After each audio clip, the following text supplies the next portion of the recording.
Ready to make a real impact every day? Join the Active Day Home Care team and help clients maintain their independence in the comfort of their own homes. Make a difference in someone's life as you provide essential daily assistance and protect their health and happiness. Earn up to $20 an hour and enjoy additional perks like optional daily pay, 401k, paid time off, ongoing educational training, and more. Join a team that values care, compassion, and your professional growth. Visit activeday.com to apply. Now think about this. What if you could communicate with your animal and it could actually answer you? Today, Leslie Cirinesi, she joins me. Now, she's the founder of I Speak to Animals. In fact, she's the one that actually speaks to animals. Now, let me explain this a little bit. Now, trust me, you can explain it much better, but let me give you my explanation. There's a big difference between an animal psychic and an animal communicator. In its simplest terms, obviously my speed, an animal communicator talks to your animal in the right now, basically a current conversation. So like me, I'm sure you've often wished your pet can answer some of your basic questions. Try these ones. Do you like the dog food I'm giving you now? Why are you always barking at trucks? You know, all those kinds of questions. Now, what if you could, or what if you had someone that could do that for you? Now, I'll bet some money all of you have some questions you want to ask your pet probably right now. Am I right? Well, Leslie's your person. That's what she does. Now, listen to this one. You've got this racehorse and you really want your horse to really kick in a certain time in the race. So you get Leslie to talk to, wait for it, Mr. Ed. I had to do that one. And while he's in the race, you're telling him, okay, Mr. Ed, keep going at this pace. You're doing really good. Then, Mr. Ed, go, pass all those other horses. Sound pretty cool? Far-fetched? Or whatever you want to think about that? Well, Leslie's got an amazing story similar to this. And let me tell you, that's just the tip of the tail. She does so much more. So get ready, because not only does she talk to animals, she's going to talk to us too. For real, for real, for real, for real, for real, for real, for real, for real, for real, for real, for real, for real, for real. Got a bunch of furry friends and I love them all the same. I'm an animal lover, veterinarian is the name. Let's share some pet stories from heartwarming to strange. Losses and gains, from wacky to insane. For real. You're now tuned in to For Real with your host, Markakyle.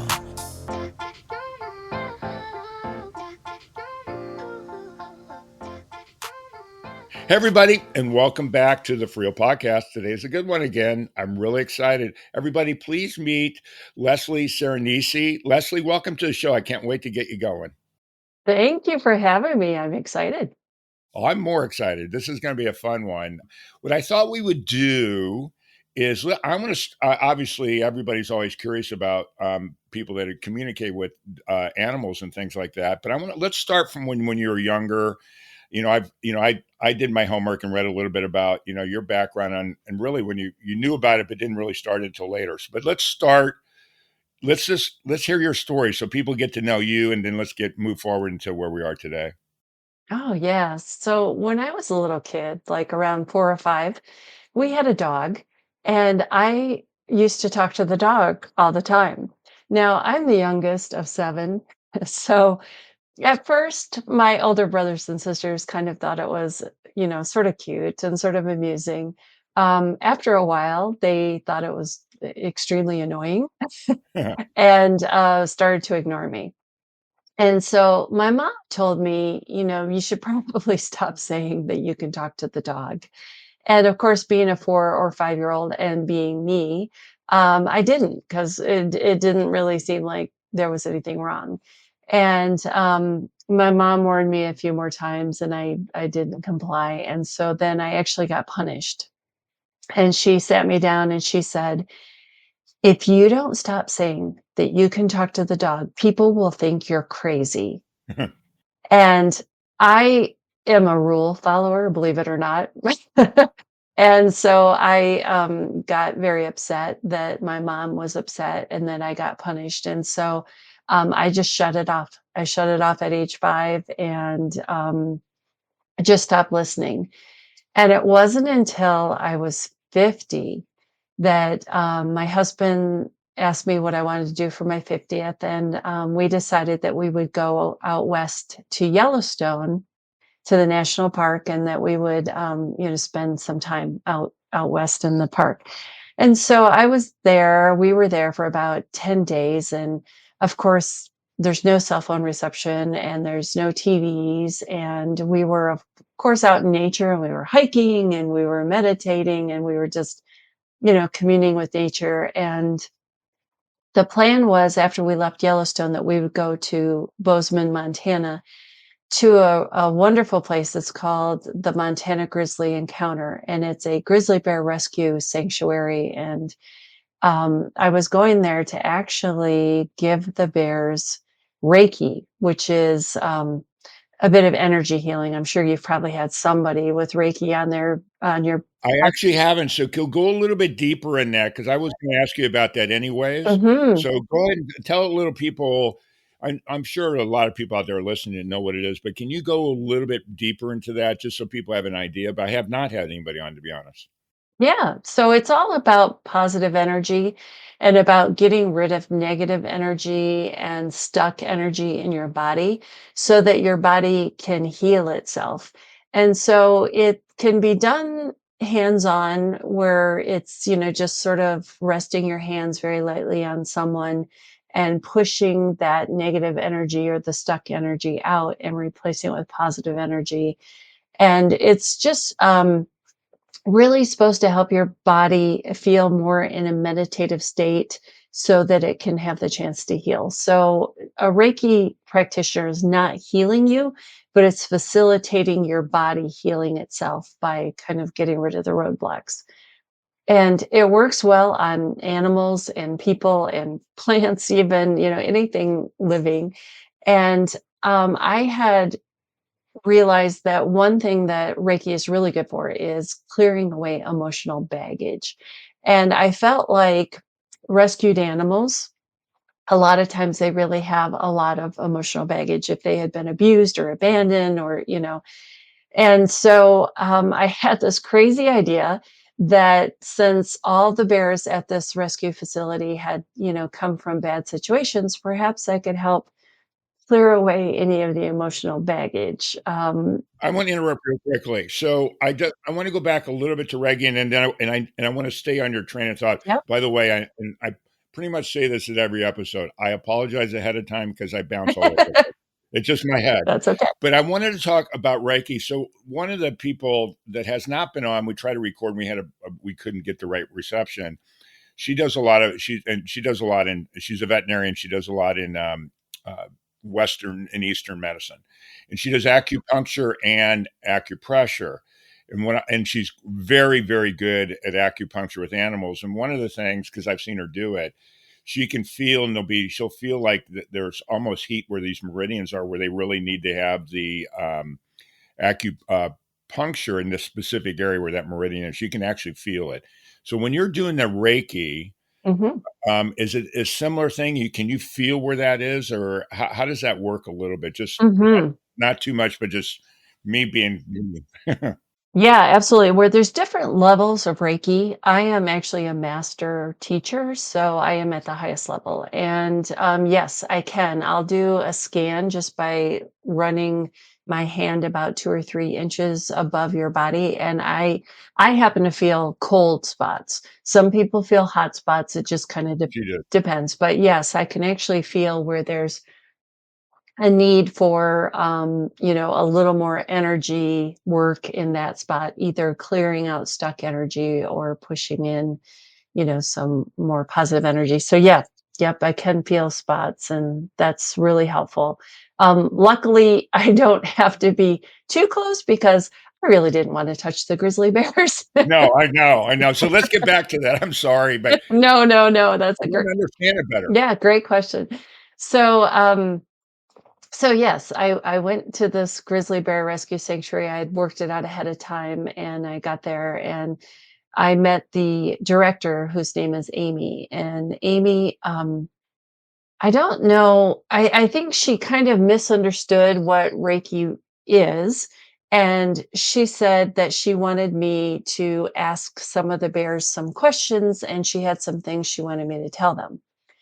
And, I'm a very transparent person. So I said to her, well, actually, recently, as I started giving Reiki, sometimes I would get a little message here or there, but I couldn't control it. So I said to her very honestly, if I get a message, I will tell you what it is.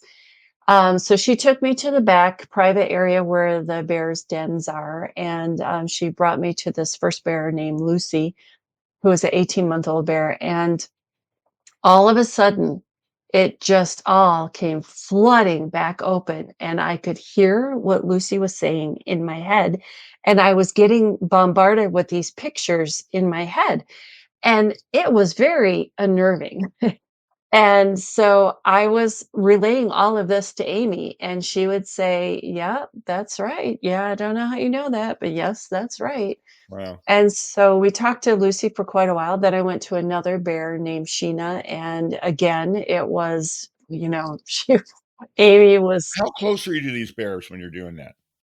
so they were in, they're behind bars. They have these big dens, but I would say I'm like 3 or 4 feet. Okay.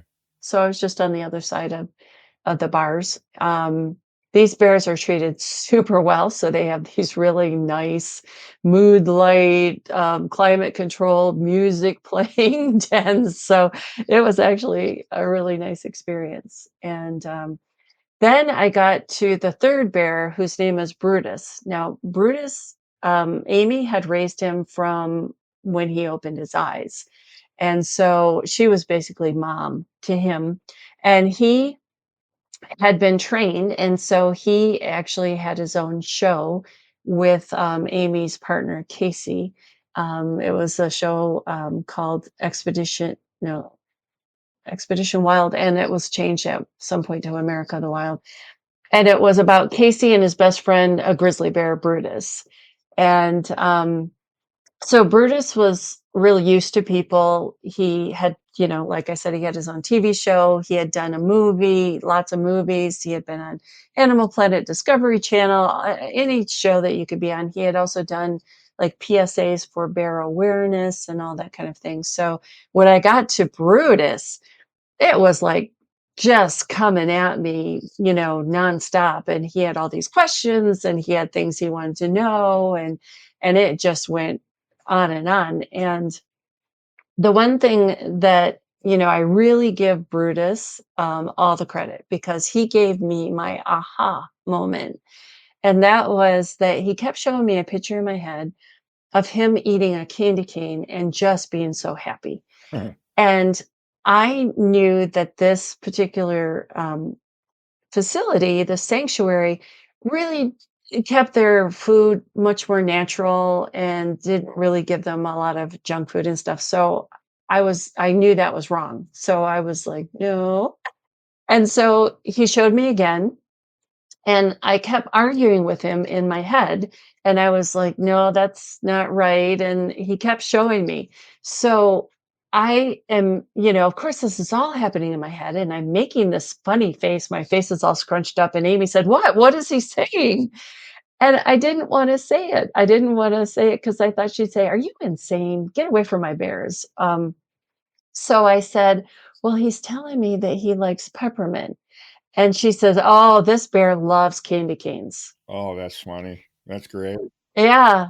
And she said, "This bear, I swear he knows when Christmas is coming, because he has all these fans, and they'll send him candy canes." And she said, "So we normally keep their treats pretty natural, but we'll give him a little one, or we'll give him a piece now and then because he loves it so much. So, we just kind of keep it to a minimum, but we allow it." And so later that night, when I was going through this whole day in my head, just minute by minute, I thought to myself, you know what, if Brutus, if it were my own thoughts, right, if I was just making this up in my head, it was just my own thoughts, I wouldn't have picked candy cane and I wouldn't have argued with him, right? I would have picked blueberries or honey or salmon or, anything that's stereotypical that everybody knows bears like. I wouldn't have picked a candy cane and I wouldn't have argued with him about it. And I wouldn't have been eh, correct. So that was my big aha moment where I thought, oh my gosh, this is actually real, and the fact that I had been there for 3.5 hours and she was saying, "Yep, that's true. Yes, that's true." And there were times where she said, "No, no, I don't think so." And then she came back and she said, "Well, actually, no, I thought about it, and yes, that did happen." Um, so it was just crazy. And of course, I came out of the bear den area after 3.5 hours, and my husband was out there waiting for me. And I said to him, "I just talked to 3 grizzly bears." And he said, "Yeah, Oh, yeah. My wife's gone crazy. yeah, yeah." And I said, "No, no, no, no. I just had a conversation with 3 grizzly bears." And he said, "I know you can do it. You're the one that won't accept that you can do it." Oh, wow, that's cool. Yeah. So it was really nice that I had, his support, and so we went back to Michigan. And I started practicing. And I would find people that I knew really well that would be super honest with me, but yet I didn't really know their animals, so that I didn't have like any preconceived notion. Well, wait, hold on a second. Hmm. When you say you started practicing, Hmm. more detail, you just put it out there to people saying, "I can talk to your animals," or what were you doing? How did that start? Yeah, exactly. So I would find people that, I knew had animals that I trusted really well, friends, Right, cousins, okay. things like that. Amy, actually from the bear park, helped me a lot because she also had other animals that I didn't even know about, dogs and, such. And so I would, ask the animals questions, get the answer, and then give it back to the person. And they would say yes, no. And so then I started to get a sense of, what were my thoughts and what were the animal's thoughts so I could feel the difference. And so that really helped me a lot because, it was just all very confusing that this just came, flinging back open. And so that was kind of how it all started. And I was still in corporate America at the time, but I did have this side business where I was giving Reiki treatments to animals and people. And so I thought, well, I could just work this in to the business I already have. But I wanted to make sure that I was really good at it before I started charging people because, you don't want to lead people wrong about their animals. And I don't want to charge people for something that, they're not getting value. And so once I felt like I really had the the basics down pat, then I added it, and it just turned out that the animal communication part of it really took off, and the Reiki part got less and less because I was so busy with the animal communication part. So I end up actually completely shutting down the other business and renaming it and just doing the animal communication and having Reiki as an appointment type for animals. So it just completely turned around, and so that's how it all happened. I call those 45 years between the time that I got punished and the time that I was at the bear park, I call it the silent years because I just wasn't listening. Well, now you're speaking. By the way, and so your website for you guys listening is called "I Speak to Animals" or "With Animals." I speak to animals. I speak to animals.com. Yeah. Yeah. So now you're quiet for 45 years. Now you're talking all the time. All the time, all the time. It's Yeah. it's the it's the best job in the world. So that's kind of how the whole thing started, and, so I always say that, my first real client, was a grizzly bear because, Amy actually asked me to come back out to Montana and to talk to the bears, and, she would pay for it, and she wanted me to find out some things and let him know some things. Brutus had a photo shoot coming up, and she wanted to tell him, and just things that were happening. And they were thinking about rescuing another bear, and they wanted all the other bears to know what was happening.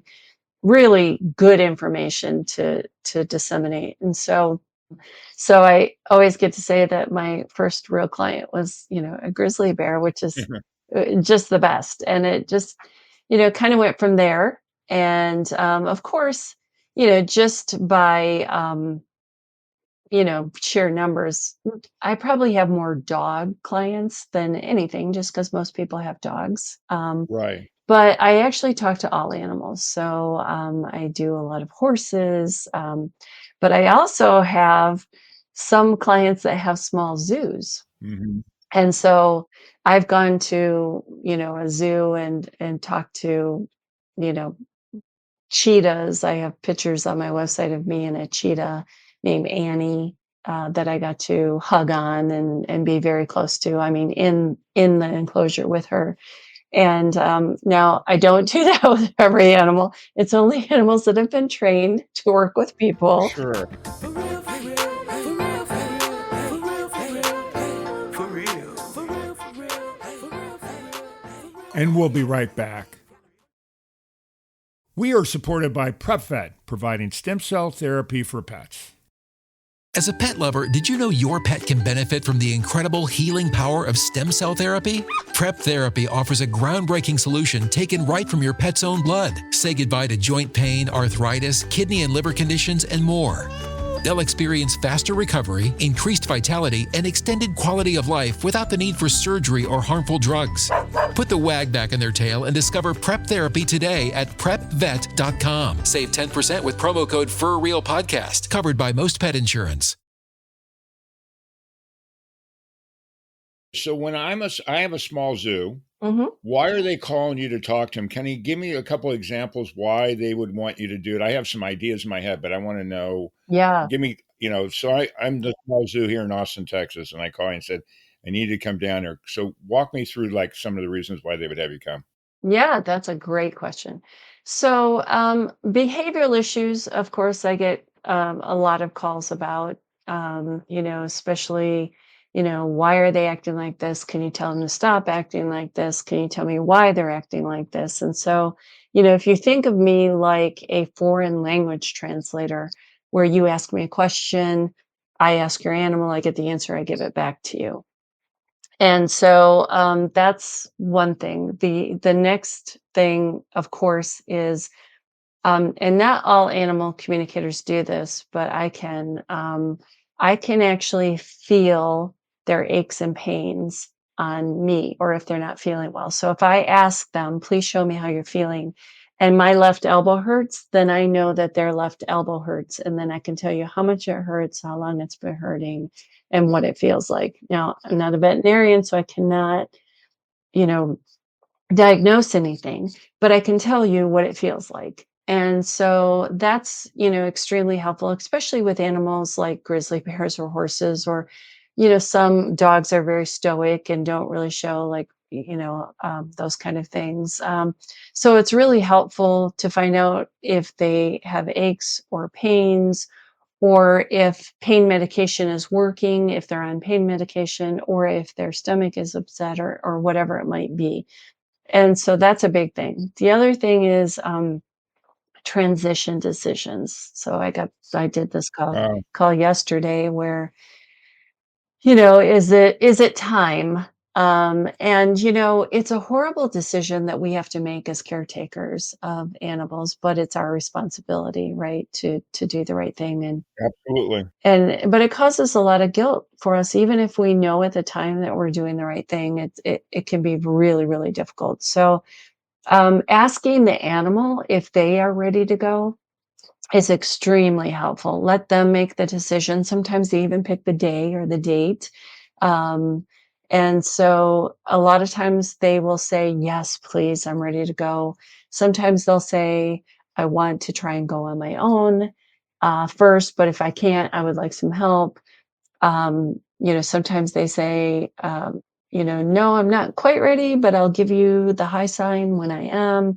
So it really depends. They're very honest, they're very open. And so that's a really big thing. And then also, asking them things or telling them things. So a lot of times, my tagline is, do you wonder what your pet is thinking? But it should also be, is there anything you ever wanted to tell them? And one thing that can be really helpful is things like, hey, we're thinking about getting another dog. Are you okay with that? Hey, we're going on vacation and you're going to stay with grandma for a week. Don't worry, we'll be back. um, hey, we're moving, but we're all moving together, don't worry. Or especially with horses, horses get very confused when they all of a sudden move barns and have a new person. And I get a lot of calls for my horse won't bond with me. And I'm like, is it a new horse? Because they're confused as to where they are and that they have a new person. A lot of times they just think that they've moved somewhere for training or they're at a horse show or something. And so they don't open up their heart and they don't bond with this new person because they don't know it's their new person. So I've been thinking about having a new appointment type called, so you're thinking of getting a horse, so let me talk to them before you get them. Let me talk to them right before you move them. Let me talk to them. Introduce them to the new family. Yeah. But you know what? This is actually a good point that I want to interject. First of all, we met through a really good friend of mine and now yours, Dawn Olivieri. She's an actor. She's on Yellowstone, Lioness, and a bunch of different things. But she's been on the show. If you haven't heard it, it's Moon Moon Mountain Sanctuary, and she's a woman that's a strong personality that has a horse sanctuary. And you were just up there, and I haven't even asked you about this, and I didn't even thought about asking that. Tell me how that experience was, because she's rescuing horses from horse slaughter and a bunch of different things. How was that, and what was it like talking to them? Oh, it was an amazing experience. Dawn sought me out and asked me if I would collaborate and come to the sanctuary, and it was an immediate yes for me. I'm definitely behind, what she's doing, and so I went to Arkansas, and um, we literally went animal to animal, and we spent one whole day in the barn going stall to stall, talking to the animals there. There were a lot of horses, there was a foal. If you know Dawn, she just got a new camel. Oh, I know. She got a baby camel, so I got to, talk to the baby camel. Of course, she has dogs, she has foxes, there's goats, there's chickens, there's everything at the sanctuary, and so, she's very, very concerned about them because most of them have come from kill pens or they were headed to slaughter. So they're, a bag of bones and they're malnutrition and, they're so, and some of them are like off the track race horses. So they have, injuries and hairline fractures and things like that. So, Dawn is very concerned about their well being and what do they need. And so that's what we did. We went animal to animal, and she filmed a lot of it, and she's going to make a, a YouTube um, session about it, which is really, really, Oh, cool. really nice. Yeah, so a lot of that will be online soon. But she's also talked about it recently on her Facebook or on her Instagram lives.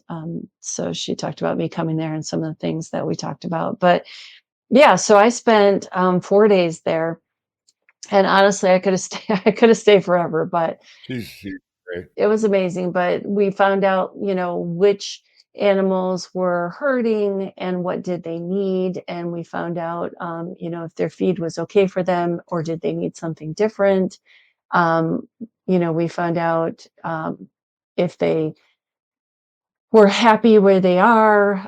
Did they want to be moved? Did they need anything? Would anything enhance their life? And she is all about enhancing their life, and so some of them I also talked about, you know, um, trust issues and things like that so that they can be adopted out, Right. which is, kind of the whole point. But, luckily, if they can't, Dawn offers them a home forever.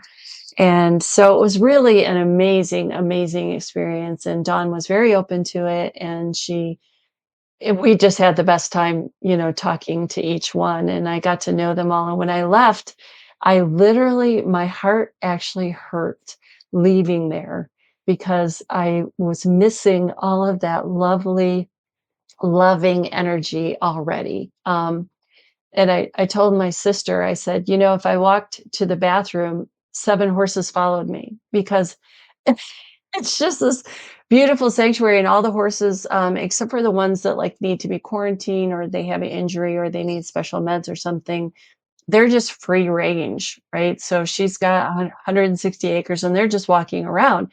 So when you walk through there, if you're afraid of horses, it's not the place to go because there's, I think she said they have 97 and horses there now. And again, not all of them are right there because, like I said, some of them are uh, the younger ones are kind of kept a little bit separate until they get a little bit bigger and things like that. But they're all together in a big group. So, literally, I was walking across the pasture and there's all these animals just following me, and it's just the best feeling. And then I used, there's like this bathhouse where you can, as you're out in the middle of nowhere, and I was using the restroom, and all of a sudden this cat jumped in my lap. So I said to Don, okay, well, that's the first time that I went to the bathroom with a cat on my lap, but that was amazing. So yeah, it's a great place. And I'm very grateful that Dawn invited me to go there. And we're already discussing, coming back because she said there's always going to be different animals here that, need your help. So it was really, really wonderful. I saw one of her videos on social media with the baby camel and all the horses. The camels just walking around the horses like it's a horse. It was really cute. It was I did a really short video, like, the first day I was there because we were taking the camel, and I said, "Okay, here I am with my friend Don Oliveri, and we're just walking a camel, Yeah, just a Tuesday." Yeah, it's such a Dawn thing too. I mean, it's such a Dawn it thing. is. It's pretty funny. It But is. anyways, let's get back to you. So yeah, I hadn't even we hadn't even discussed it really, but we met through her. But yeah, I wondered how that would be with some of these horses. Are probably confused, especially the newer ones after quarantine, going, okay, where am I now? Because some of them were actually wild horses. Mhm. Now they get picked up to be slaughtered or actually the kill bens if they don't get rescued. Yes. Then they get moved somewhere else. They've got to be so confused, I would think. They are, and, the amazing thing is that, I would have thought that the wild horses would be very leery and not come anywhere near me, um, especially because I was a stranger. Um, and it was not the case. It was just amazing how many of them would just come right up to me. Yeah, and sometimes they would just sniff me, kind of check it out, and I would tell them who I was, and then they, sometimes they'd just turn around and leave, like, okay, just checking. But yes, it was nice to have conversations with them, to let them know why they were here and that they are safe. But the energy is so amazing there. Dawn has created such a great just feel for the whole area that they knew they were safe. So it was interesting where there was some that were kind of new to being there, and I would tell them why they were there and maybe why they were quarantined or whatever, and they were like, "Okay." Um, so that I give a lot of credit to Dawn and her staff. She has an amazing staff, and Dawn's even said it before. She said, "You just have to have the right energy to work here, and if you don't, the sanctuary will repel you, not her, just it just won't work out in whatever way, That's cool. and you'll just wanna move on." So, you kinda have to have the right vibe to be there and stay there, otherwise, it just sort of naturally moves you away from it. So, it's I can't say enough nice things about it, really. Yeah, yeah. Well, she certainly did it honestly. That when she got involved with it, because she started with goats, and then went from there. Yeah. She's just one of those people. She's one of those people. She's a great. I would call her knucklehead, and that's a compliment. Yes. Well, she went to rescue 2 horses, and she came home with 29. Yeah, I know the whole story. It's great. Yeah, yeah. So, and I would say she had these 2 yaks, and I said, okay, yak? Like, why a yak, Dawn? And she said, she went to some auction and this yak has the, stereotypical ring through the nose. And she said they were pulling it around by that and it was bleeding. And she said, I couldn't leave it there. And that's pretty much her answer for everything. I couldn't leave it there. Yeah, yeah. I wasn't going to leave it there. So that's how this is kind of all came about. So, Well, anyways, let's get back to Don. We love you, but we're going to talk with Leslie now. But anyway, so now you're doing this thing. And you're going all over the world. All over the U.S. Have you gone out of the U.S. at all by doing this? yeah, definitely. Like where? Canada, obviously, but also I went to Germany, Switzerland, and now I have, one thing I should mention is that I don't have to be face to face with the animal to talk to them. I usually do about 95% of my sessions over the phone. Okay. So all I need is a photo. And honestly, I don't even need the photo, but it just goes much quicker with the photo. And it's so nice to see their faces. So I have clients all over the world that will set up sessions and will, just send me a photo and we'll just talk on the phone. And it doesn't have to even be a video call or a Facebook or FaceTime or Zoom or anything. It's just usually on the regular phone. And so, yeah, because I don't have to be in front of them, then it doesn't really matter where we are. Okay, I want to. I've had an animal communicator on here a while back ago. So Mhm. it's a question I didn't ask, and this is for the people that are sitting there rolling their eyes because there's different people that are rolling their eyes. There are people that are going to say, "I want you to talk to my animal right now," and all the different other aspects of it. Mhm. So when you you've got somebody that wants you to talk to a dog, they're ready to transition or whatever that is, and they send you a picture. Mhm. How do you say? Obviously, I don't even know if you know how it works, but how does that work? And how do you? How is it? Are you not? Here's my crazy mind. I'm so sorry. Why aren't you hearing like a gazillion animals talking to you all the time? How do you focus on one? Mhm. So walk me through so I understand better, or for anybody that's listening, so they can understand that better. Absolutely. So the good news is that I don't hear animals unless I stop and listen. Okay. Which is really helpful because, I've been Yeah, at I'd go dog crazy. shows and yeah, where there's like 1,200 dogs and it would just be like nails on a chalkboard kind of thing. So I don't talk to animals unless people ask me to, unless it's just, chit chat. I always say if it's something you'd say to somebody in the grocery store line, like, hey, it's cold out, or hey, how about this rain, or Right. hey, you're so cute, or whatever it might be. But just ethically, I don't feel like I should talk to animals unless I'm asked to by their people, their caretakers, or their guardians, kind of thing. Sure. So I actually have to turn it on and then I turn it off. Now, when I get the picture, yeah, this is the part where it's kind of a bit of woo woo and I'm not really sure how it works, Yeah. but I just tune into their energy and then I can hear them. Now, animals communicate in different ways to me. So some of them just talk to me like you and I are talking. Some of them use phrases or some words. Some of them use pictures, like I mentioned, where I'll get a picture in my head. Some of them, it's a video where I can kind of see like a little movie playing. Some of them are emotions, and some of them are a combination of any of those things. So if they communicate to me with pictures, I try to communicate back with pictures. And if they're talking, then I try to talk. So I try to communicate back the same way that they communicate with me. And once I tune into their energy, the way that I usually start a session is that I say to the animal, hey, tell me about yourself. Tell me about your personality. And that just kind of gets the conversation flowing. And then I tell you whatever they say. So then you say, yep, yep, that's my dog. That's my horse Right. for sure. Yeah.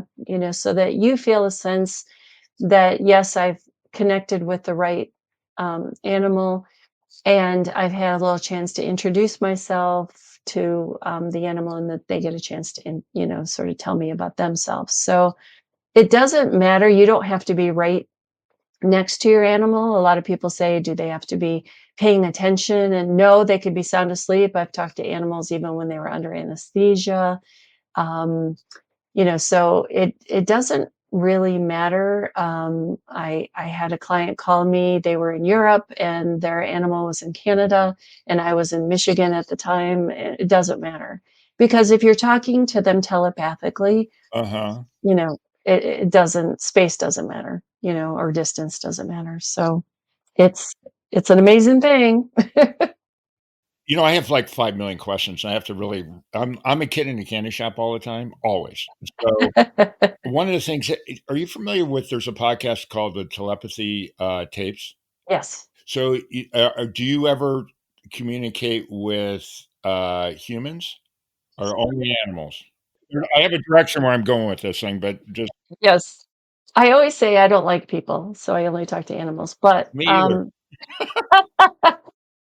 okay, so there have been a couple exceptions. So one of my clients that I have talked to her dog for years, her mother was uh, late end stage dementia and was nonverbal. Right. And her mother was in a home and crying constantly for the last 2 months, and she was very concerned that her mother was in a great deal of pain, but she also didn't want them to drug her mother up if and just have no quality of life at all. Right. So she asked me as a favor if I would go and try and talk to her mother. Now, because I trust this person and I've known her for years, I said, I'll give it a try, but I don't know if this is going to work.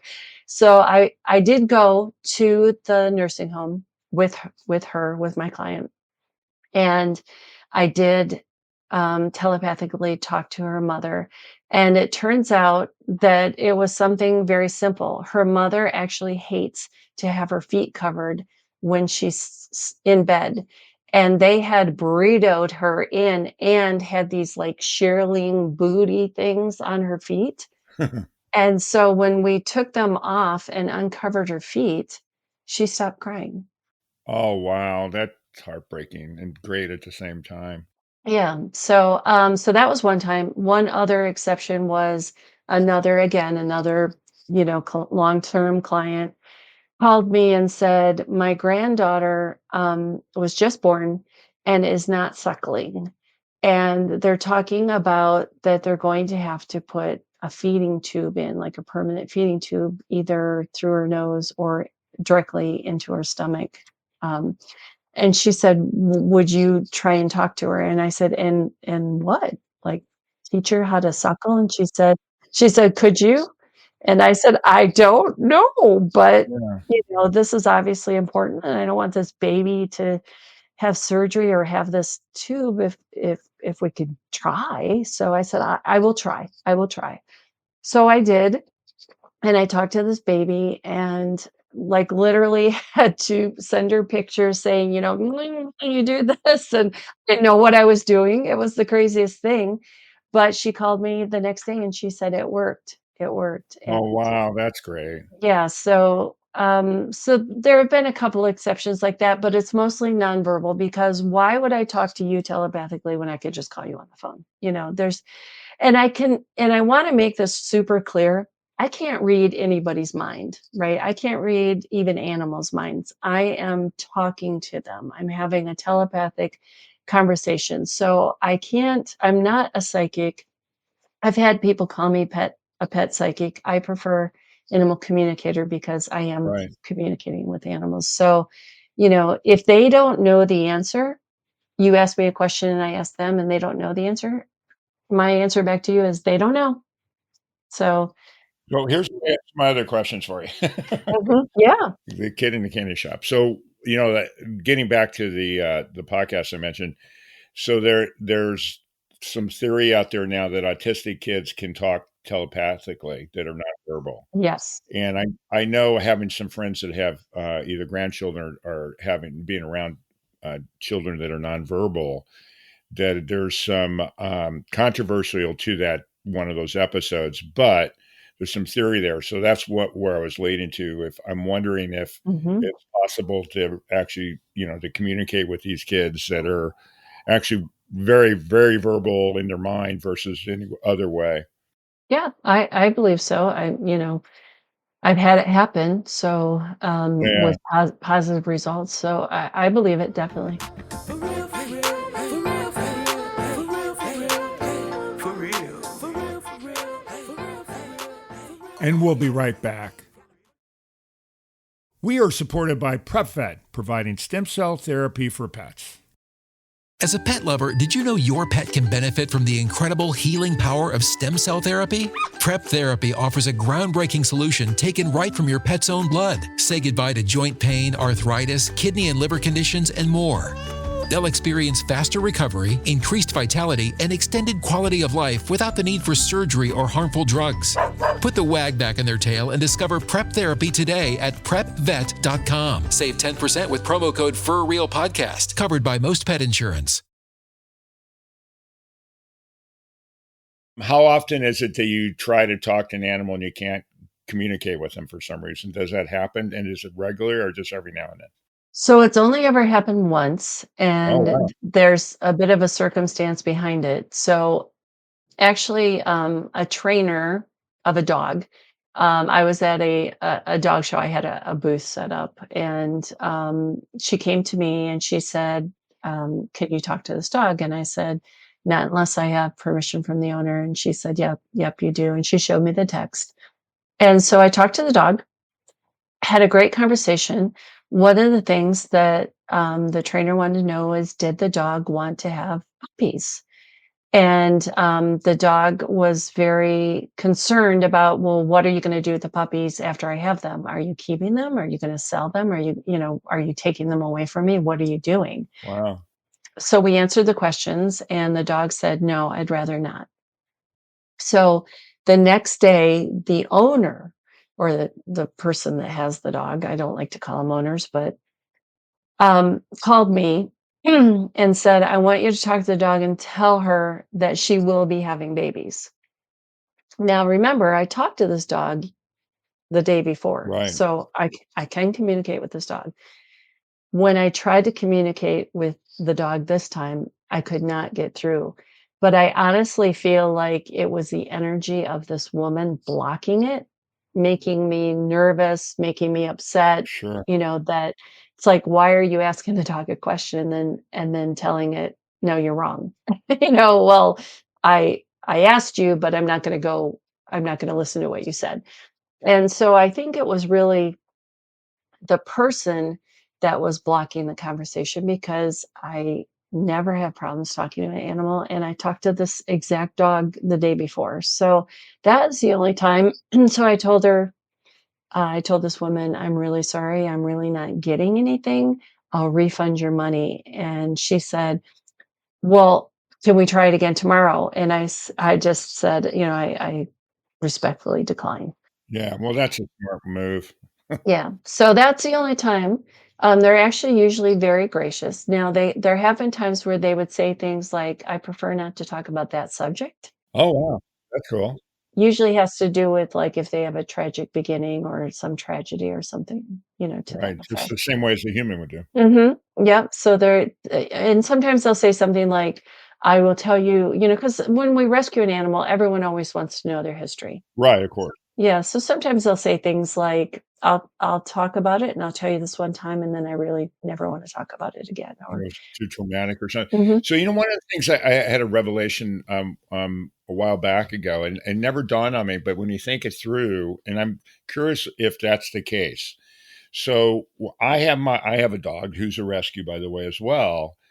But you don't think about it. I'm assuming she knows my name is Mark, but really I'm her human. She doesn't call me by my first name. So I wondering if animals actually, I guess they would if you're in a group of people being called the name all the time. But I'm wondering if they just look and say, "Well, that's my human. That's not my Mark." Mhm. I mean, Mhm. have you ever thought about that? If is that the case, or because they don't need to know my name. They know who I am. They know what I smell like and all the other stuff. So I'm really their human. Right, yes, and a lot of times, they do have funny names for us. Oh, really? Yeah, sometimes they do, say mom or dad, and I think mostly because we say that, like, Yeah. You see that? "Oh, I'm your mom," or "I'm your dad," or something like that, and they're usually okay with it. Because to them, it's just a bit of a label. And sometimes, they're very concerned about their own names. That's an interesting story too. But Well, I know what my dog has a name for me for sure, and it's a label. It's idiot. "Hey, idiot, get over here." I'm no, sure. no, no, that's not true. No, I wouldn't be surprised at all. Well, you haven't asked me to talk to your dog, so I won't interfere. I'll wait until you Well, actually if I ask. do, you're gonna say, "Mark, you're so smart. You're so aware." Your dog actually is worse than idiot. Yeah. Well, it's funny because, as you mentioned, some people will roll their eyes and some people are like, I gotta talk to this woman. Sure. Um, Whenever I have a booth set up somewhere, I get one of two things. Either they stop and they're like, I gotta talk to her, or yeah, they roll their eyes and keep on walking. And that's fine. Right, That is totally fine because, I doubted myself for 45 years. So I can't really blame people right, for being skeptical. Like I said, and plus, let's face it, it's a bit of a weird thing that I do. My job is a little odd. It's a little out there. The only thing I have an assistant, and she always says we love skeptics. We flip them all the time. right. The only thing I don't like is when people lie to me. When they try to. My friend calls it stump the psychic, but like I said, I don't really like to be called a psychic. Where they try to trick you, they try to The gotcha thing. yeah. Yeah, I got okay, I wanna get in there's a story you've told me the story, and by the way, you're a great storyteller, and I mean this genuinely, let's talk about the horse, you know what story I'm talking about. Let's talk about Mhm. that and kinda without telling everybody everything, 'cause I already know it, I know the ending, so just kinda walk everybody through, and when it gets to the ending, you guys are gonna be blown away, so it's a great story, let's talk about that. Yeah. So I was actually at a horse show, and I had a booth set up, and usually what I do is I try to do these little quick little mini sessions so people can just kind of come in, meet me, try a little session without having a big expense or a big time commitment, and then they can leave and take my card and say, okay, when I need her, I'm going to call her. And so these people came in, a couple people, and they sat down and they asked me to talk to this horse. And they showed me a picture on their phone, and it was just a horse in a stall. So all I saw was, from the neck up, which doesn't really matter. And so the first thing the horse said is, when I said, "Tell me about yourself," the horse said, "I love to run, run, run, run, run, run, run, run, run." And so I said this to the people, and I said, "Does this make sense?" And they said, "Yeah."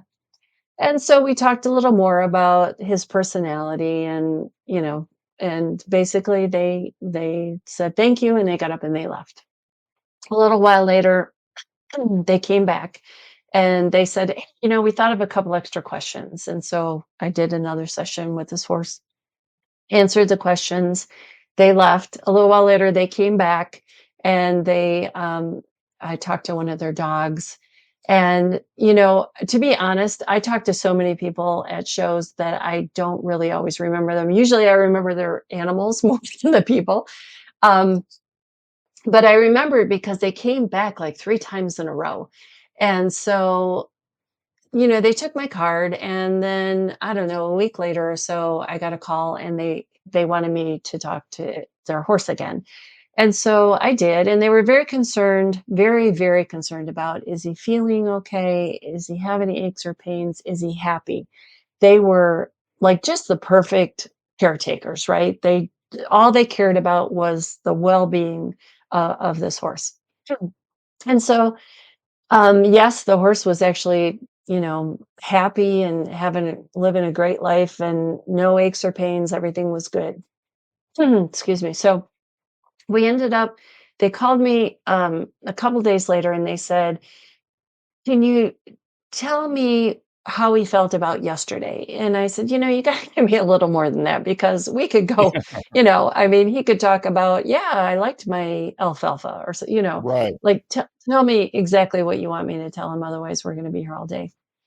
And they said, well, Actually, he ran in a race yesterday, and I wanna see how he felt about it, and I immediately tensed up because, oh, just horse racing Right. sometimes just has such a underbelly, and ick feel, and I just went, "Oh," and then I had to remind myself, "Okay, first of all, let your judgment go and talk to the horse first, and also remember that these people really, really care about this horse." And so I talked to the horse, and it had been like his first race, and he loved it, loved it, loved it, loved it, and thought that it was just the funnest thing. And they said, "Good," because I believe he won. And so they said, ask him if he has any aches or pains. Is he doing okay? Does he want to race again? And his answer was, "Yeah, I want to race again. I feel great." So they said, "Okay, thank you." And then a little while later, they called me and they said, "Can you ask him about his race yesterday?" And he said, "I was robbed. I was robbed. I was going to win and I should have won." And anyway, so we talked to him about that. So now I'm in Arizona and I'm getting ready to go to Montana. And they called me and they said, "Hey, can you come to Kentucky?" And I said, "Sure. When?" And they said, "Tomorrow." And I said, I can't. I said, first of all, I'm in Arizona. Second of all, I'm heading to Montana. It's my husband's birthday. And no, I'm sorry. I'm sorry. I can't." And I said, "Why? What's going on?" And they said, "Well, he's running in a race in a couple of days and we're having, some issues and he's not really doing very well and he's having, problems here and there." And I said, "Well, we could do that over the phone." So over the next few days, we talked about a lot of things. And I said, "So where are you guys?" And they said, "We're at Churchill Downs." And I stopped and I said, "Is he running in the Kentucky Derby?" And they said, "Yes." This is his 3rd race ever. Now, this isn't last year. This is year before this last year. Yes, exactly 2 years ago. And so, they said, "It's his 3rd race ever, and he's running in the Kentucky Derby." And I'm like, "Oh my gosh." So they said, "Our concern is we don't want him to get hurt. We just don't want him to get hurt. So can you help him with this? Can you help him with that? Can you tell him not to do this? Can you tell him not to do that?" And so for the next few days, as I was in Arizona and in Montana, I was talking to this horse almost nonstop. And then the day of the race came, and I'm in Montana with no cable. And, they're like, can you watch it on your iPad or something? You can get it online. I got a real quick question. Yeah. So when you've been talking to this guy, so at this point now, you guys kind of have a relationship. Are you kind of like his friend at this point? I mean, how would you categorize yourself with your relationship with him now? Because you've been talking to him for a little while now. Yeah. So what? I mean, in your mind, what do you think that is? Yeah. So, it's really interesting because every time I would call him, he would say, "Leslie, like, who you called?" So yes, he was always happy to talk to me. And when you're when an animal shows you, sometimes they'll show you, their whole life and they show you their soul. And it's a bonding experience to where you feel like, I don't want to say that they're your own child, but I definitely feel like a lot of them are like my nieces and nephews. It's that close relationship where, Oh, that's cool. if something happens to them, I'm going to be devastated. And so, yeah, so I worked with them, quite a bit. So they said, "Do you have internet?" And I said, "Yes." And they said, "Can you get like on an iPad or something or a computer and you can watch this, online." And they said, "We need you to tell him that, at this point he needs to do this, and at this point he's got to open up, and at this point he's got to move to the left."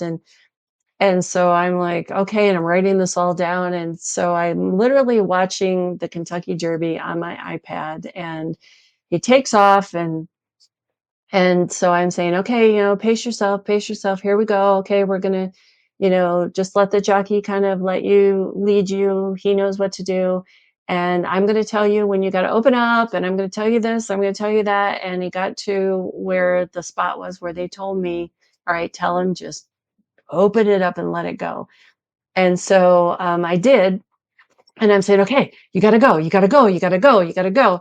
And he came from behind and passed everybody, and he won the Kentucky Derby. By a nose, by the way. It was amazing. It was Yeah, amazing. so I cool. blew my voice out. I was screaming so loud, go, go. So you were in the race with him basically at the same time, which is really cool. It was the best thing. It was the best thing. So, for a long time, I couldn't talk about it because they didn't want anyone to know, because they were afraid that someone would poach me and Right. that I would leave them and go, talk to a competing horse. And I assured them that, my ethics and my loyalty, that would never happen. So then he went from there to Preakness, and they actually gave me enough notice to where I could go to Preakness. And so I was there and I watched him run. And again, they were very concerned about, is he healthy? Is he feeling good? Because if he wasn't, they were going to pull him, for sure, and not let him get hurt. And they always said, tell him we love him and tell him not to get hurt. So yeah, it was really amazing. He came in third at Preakness, I believe.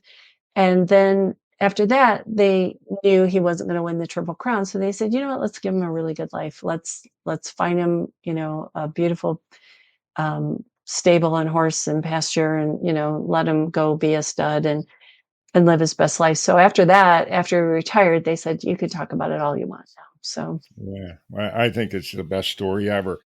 We're kind of running out of time, but I want to get into one area. You and I talked a little bit about this, and I brought it up before with Miranda Alcott. Is let's talk about dogs that are in transition, or actually have gone across the Rainbow Bridge deal, and some of the stuff you do. mhm, One for the animals, and two for the people that are the survivors. Can you talk a little bit about that? absolutely. So, I kind of mentioned that even though we know that it's the right time, we still second guess ourselves after the fact. It's just a fact of nature. I think we're like, did we, were we selfish and we waited too long? Were we too early and I killed my dog? I've heard everything. And or just the grief of losing such a cherished soul in your life. And so I feel like it really does help to kind of have the closure to talk to them after they cross over and say, make sure they're okay, see how happy they are, because they really view death much differently than we do. And, just kind of make sure that everything's okay, everything's said. A lot of people will say, please promise me that you'll come visit. Some will say, can you send me another dog, another cat, another horse? Can you pick one out for me? Are you going to come back and be my dog, my cat, my horse again? Basically reincarnated. So those conversations are really important to have and really helpful. Mm-hmm. A normal session that I have is usually 30 minutes. I have a special session set up for grieving pets. It's just 15 minutes. It's just kind of check in and make sure everything's okay, because we don't need to spend the extra time saying, are they hurt? Are they sick? Because that doesn't exist anymore. So Right. I felt like there was no need to have a whole long session when it just wasn't necessary. All we really want to know is, are they okay, and that we love them and we tried to do the best for them. Right. That's pretty cool. Yeah, I think it's helpful. So here's a question I would have never thought of, but now that you've had an opportunity to communicate with these on animals on the other side, and that they're peaceful and all that, it probably makes it easier for you when your time comes to go, well, they're having a good time. I'll probably have a good time too when I'm reaching over there. Yeah, do you know, it's very true. I used to really have a horrible fear of death. I wouldn't even look at cemeteries when I passed by. I wouldn't look at funeral homes, just stare straight ahead. And I definitely don't feel that way anymore, because they tell me that it's not the end. It's not the end. We go on, we're just in a different form. And, even Einstein said that, energy cannot be destroyed. It just takes a different form. And so he believed in life after death. And Well, you know. yeah, so it does. It helps. It makes it much more peaceful. And I also know that they're going to be standing there waiting for me.